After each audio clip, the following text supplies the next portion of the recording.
Hey, what's up, guys? I decided to make another video. This time on this movie, Albert Pun's, Pun's, I think, Captain America. This is the 90s Captain America movie, re-edited as the way the director wanted.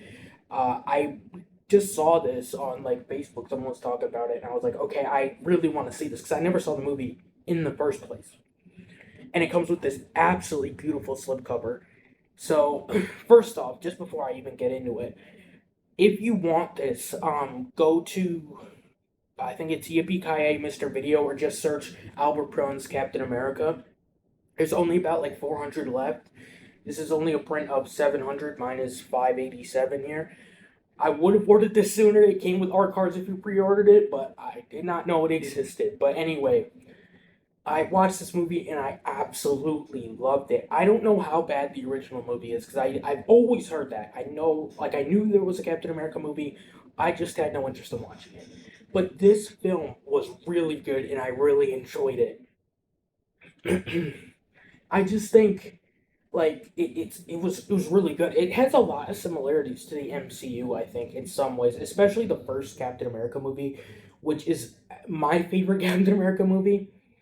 Um, because I just love that, 1940 stuff. And they do that. Most of this is set in the modern day of, I don't know, they say 1980s or something, but it came out like 1983. I mean, 1993, but they just mentioned the 80s. They don't mention a specific.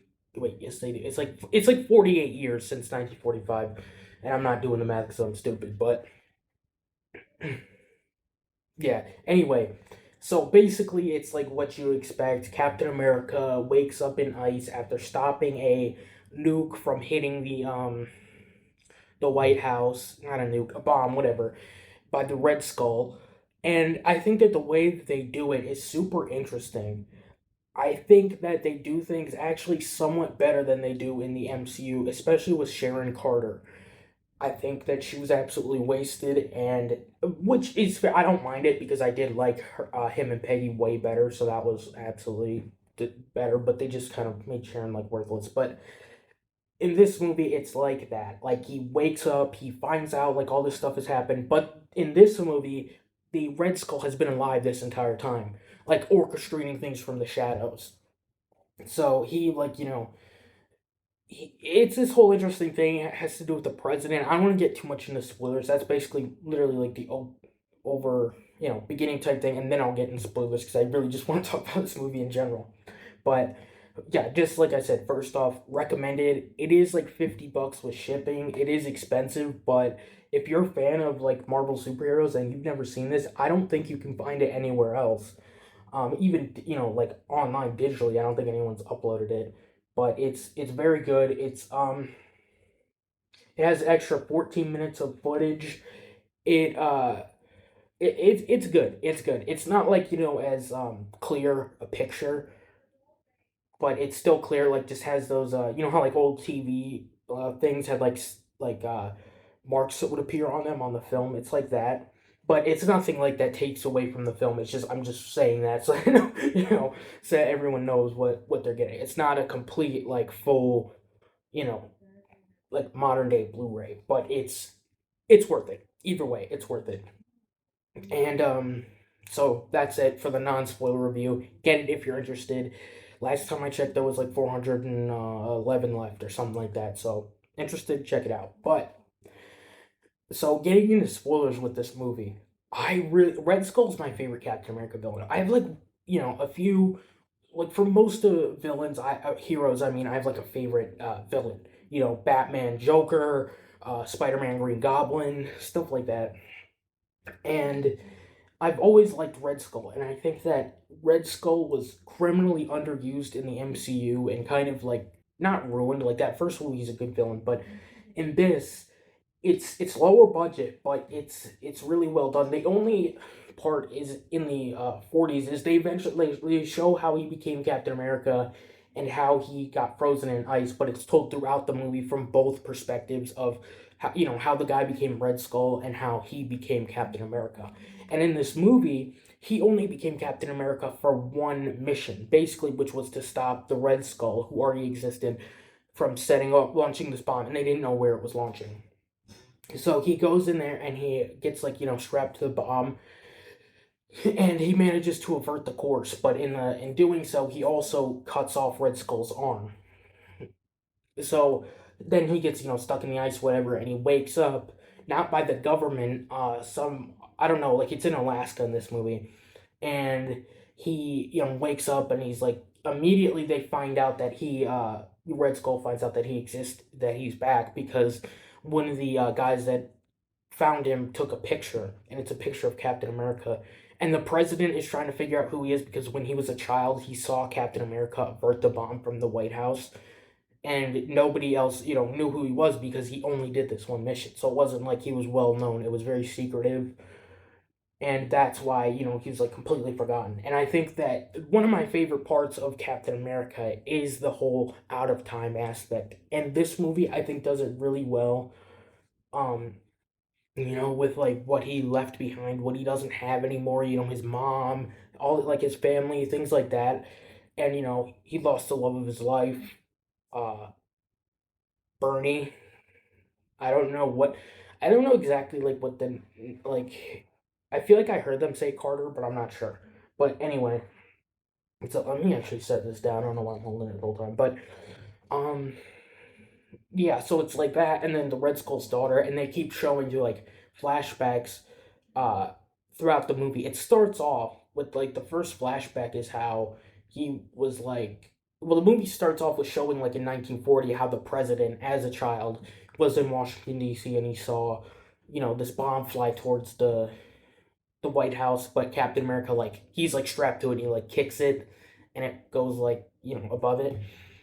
So that's where it starts. But then throughout the movie, it'll show like from both their perspectives, like how Red Skull became Red Skull, and it's like a tragic, like it's actually like tragic. It's like damn, that's fucked up. But Red Skull's still like evil as fuck.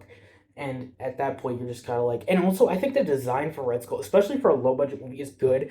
But for most of the movie, unfortunately, in my opinion, I like they do the thing that the MCU did with Johann Schmidt, how like he just had like a mask face thing, and this is what he looks like for the rest of the modern day movie. But in all the flashbacks, he looks like this, and I think that's a pretty cool look. And they explain why he looks like that and how it is once again like in the MCU movie connected to Captain America and how he was created. Except it's not by the guy, it's by a woman. I forget her name, but also it's a lot of this movie. Like it has Nazis and stuff, but it's set like in Rome, like that's where he's from, and he's like I think he's Italian. I don't think he's German. So I thought that was kind of interesting, an interesting change, but it was still well done. Also, the like this Captain America is from California, not from not from New York. Jeez. But I just thought that that was pretty interesting. Some changes, but there was actually some stuff where they really like it's comic book accurate. Like okay, like I kind of mess with that. Like I said, it is low budget, but I don't think really I have any complaints about it. Like it is kind of a slow burn, I'd say. Like they have those flashbacks, but there isn't a ton of action until like the middle towards the end. But the action that is there is pretty good. This Captain America is like a lot more agile, like doing backflips and shit. So that's pretty cool, I guess. And then like all this stuff going on, but the main part of the movie that I really enjoyed was just him out of water and Red Skull reacting to him being back, and like them both kind of like, especially Red Skull, like where he's kind of obsessed with him and he's like, I want to get rid of this guy, whatever, and he hates it, and it's because he got his arm cut off, whatever, and they show the Red Skull like. It's really interesting. It's just interesting. They show how he became the Red Skull, and he was like this innocent kid who was really smart. They took him for his smarts, and he, they killed his entire family and made him watch, and then they gave him like this serum. Well, not a serum. It's like they put like this like it was like this executioner's chair type thing, and then they put this like little like this bit of the mask like before the A like on him, and then it somehow like fucked up his face like that, but he was as strong as Captain America. So it was like he was done, it was pretty fucked up. But um I just so it's like both of them, you see both of their perspectives throughout the movie. It is mostly Captain America, which, of cool. I like him. I like the guy who plays Captain America. He looks great. I think I see him for the role. He has some he acts pretty well. I didn't have any complaints about his acting. I'm like, I'm not really feeling that. Um, Red Skull, great villain too. Also see it. His daughter, he has a daughter in this movie. She's okay. She's kind of like meh in my opinion. Like she's not terrible, but she doesn't really get her comeuppance. And I just thought that was done pretty well. The whole president thing and how they involve him at the end, where he's like kidnapped by the Red Skull. Oh, and the twist how Red Skull has been like how he was behind the assassination of JFK, Martin Luther King Jr. Like all these fucking people. It was insane. Where he's been working behind the scenes with the shadow organization. Uh, to do that was interesting, and how he was working with the U.S. government, like this general who helped kill the woman who created the super soldier serum, which they don't ever call it that, I believe, but yeah. So it's pretty much like I thought that was interesting. I just thought like it was pretty weird how I'm trying to. I literally had it, but I lost my train of thought. But um, anyway, sorry. Just thinking about it, I thought it was interesting how like, he was around this whole time, and he went by his original name, and people knew he was alive, but they didn't know who he was. And I mean, like he still looks pretty fucked up. Like he still has like all these marks on his head and stuff, but he has hair and skin, so whatever. But I just thought that that was a really interesting premise, how he was kind of behind all this. And they also do deal with the whole, it's outdated, your ideals outdated, nobody believes in this anymore. And there's this really good line where when they're fighting towards the end of the movie, and he's like, you're just like outdated, nobody believes in what you believe in, nobody cares. And he's like, I care. He's like, okay, show me then, show me what your values are. And like, fighting. And he also calls him like brother, because it's like they were created the basically kind of the same way ish, with the same stuff.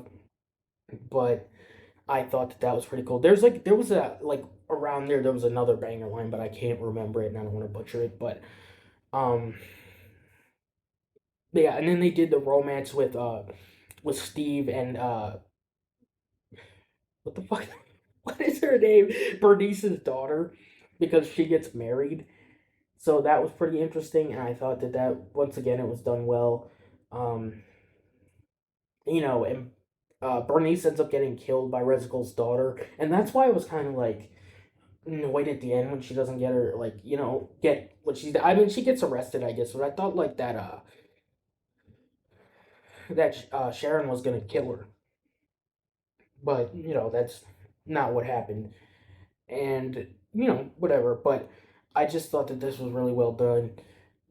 It's enjoyable. I think that I would have loved to see more '90s Marvel movies like this, but once again, I haven't seen the original cut. Like I said, this has 14 minutes of deleted scenes, and yeah, this is apparently Albert's personal work print version of the film.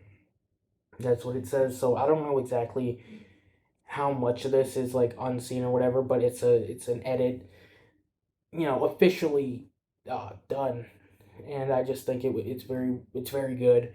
And if you're a fan of Captain America, or you just like, I feel like this is kind of one of those things where you just should, if you're a fan like at all, like you should just get it, because it's rare, and I think it's worth it. $50 is expensive with the shipping basically, but it's worth it. And this amazing art and slipcover is beautiful. Everyone comes with a slipcover. Like I said earlier, 50 of them came with like art cards and stuff, but that's only if you pre-ordered. And I had no idea this existed until like I don't know, maybe like a week ago, where I immediately bought it. I'm like, okay, I have to see this.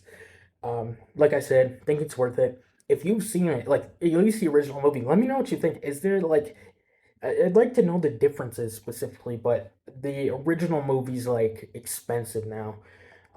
There was a Blu-ray release, but it's like going for $200 on eBay. But you know, I've heard it was bad. I don't know. Pretty good movie. I think it's done pretty well. Like I said, highly recommended. And so, like I said, it's Yippee Video. Yeah, so that's about it. But I just really wanted to talk about this after watching this movie. But Yeah, let me know what you think if you see it. If you ended up getting this, let me know. And let me know what you think of the original movie. Is it worth checking out? I don't know. But that's about it.